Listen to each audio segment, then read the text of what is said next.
Hi, this is James Moss, and I'm doing a review of Friday the 13th, Part 7, The New Blood. It was released on May 13th, 1988. And this sequel is the beginning of the Kane Hodder era. So let's begin, shall we?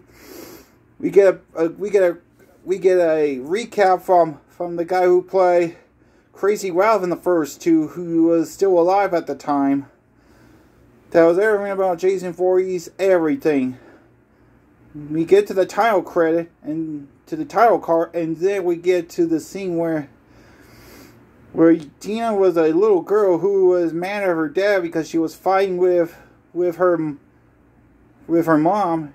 She ran out the door and then into the boat, her dad trying to stop her. She says, "You hurt Mommy. Just leave me alone. I wish you were dead." She used her telekinetic powers to go and have her dad kill. She used her mind to have her dad kill. It was an accident. She woke up, it was a dream. Now, Tina Shepard was played by Lara Park Lincoln. She was also in an episode of Freddy's Nightmare. Episode 2 of that series. Anyways, her and her mom was played by Susan Blue. She was a voice actress who also voiced RC in season 3 and 4 of Transformers Generation 1. She also voiced her in the Transformers the movie and voiced other cartoon shows. Anyways, they made her mom drive her, because it was therapy, all the way back to the place where her dad died. And then we met her therapist, Dr. Cruz, played by Terry Kessler, who played Bernie Maxwell in the 2 Weekend at Bernie movies. Anyways, she says it's bad news, Cruz, because that Tina hates him a lot. Over at the other side, there was a bunch of teenagers who were just hanging there celebrating the birthday of Nick's brother. Anyways, at the camp, over at Dr. Cruz and Tina were doing some therapy. She hated Dr. Cruz a lot, and then he pressured her to do some telepathy stuff. She refused. He says, do it now." She says, "No," and the cigarette burned out on its own. Later that night, she decided to go outside and regret killing her dad with her mind. She decided to bring her dad back to life with her mind. And then it happened. But it was actually, she actually brought Jason back. She didn't know. She used her mind to bring Jason back to life. Jason was actually played by Kane Hodder. He is brilliant as Kane Hodder, the man himself. We see Jason coming out. We see his skeleton back right here. That was pretty cool. And then she woke up, and her dad her mom and Dr. Cruz found her. She was trying. It wasn't a dream. It was real. I saw Dad. Dr. Cruz trying to assure her that it was just a dream. She wasn't. That's when Nick appears and ask her to ask Tina to come over, and she says, "Okay."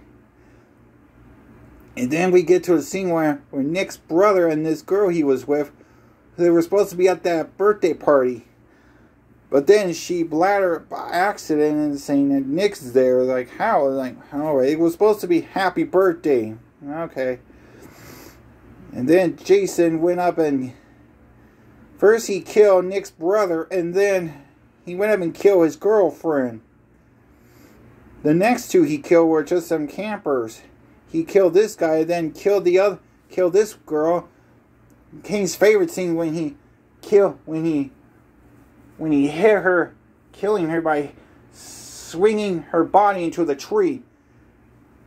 Anyways, we get to where Nick's friends are there, including his bitch of a girlfriend. Now, one of the guys that Tina met was played by Jeff Bennett, who was actually a voice actor before he went out becoming a voice actor. Anyways, she kind of sees some premonitions of she saw a premonition of Nick's brother getting killed by Jason.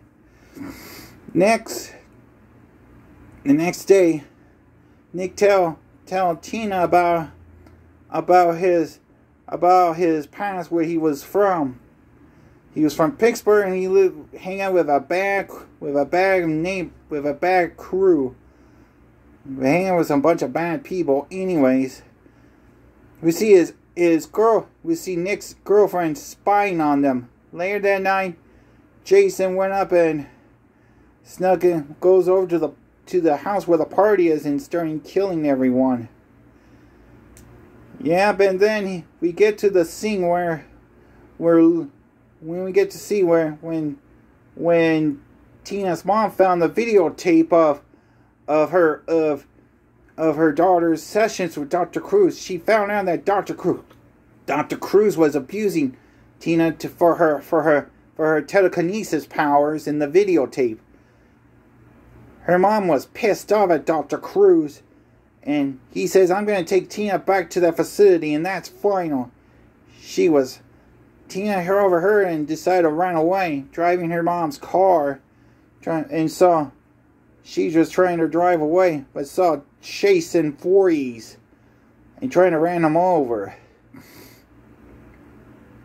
And then Jason was Tina's mom and Dr. Cruz trying to look for her, but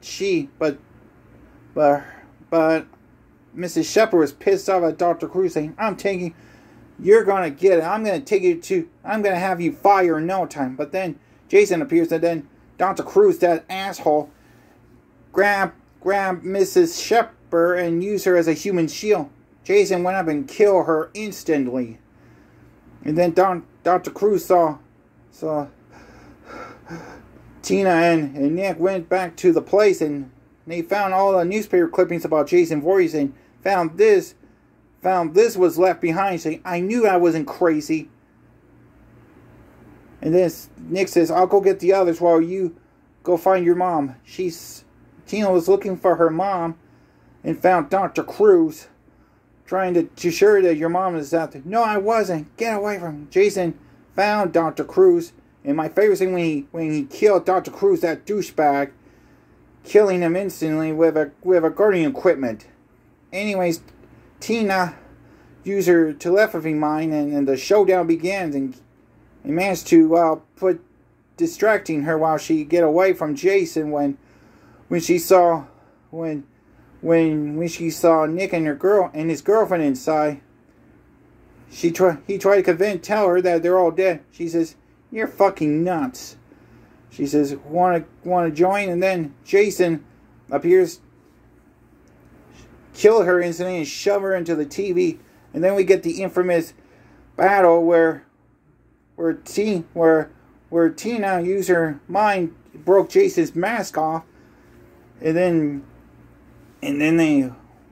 the fight happened in the basement, and then they exploded. They used a lot of gas leaks, and then the two managed to escape. The house blew up instantly, and then Jason appears again. And they thought it was over, but then she used her mind power when her dad appeared and saved the day by rounding the chain, and then woke up the next day. Jason was back under the leg when the paramedics and fire department appears. One of the fire department was actually the director of the film, who picked up the two half masks. Tina tells Nick that it's all over, and that's the end. It's a good sequel, but the MPA cut out the good bloody stuff. All the footages were lost. Some of them were found. They were actually degraded, were not in good quality. Someday all the missing parts will be found. I'll give Friday the 13th Part 7, The New Blood, a 3 out of 5. It's still good. Well, I gotta go now. Next up will be, here we go, Friday the 13th Part 8.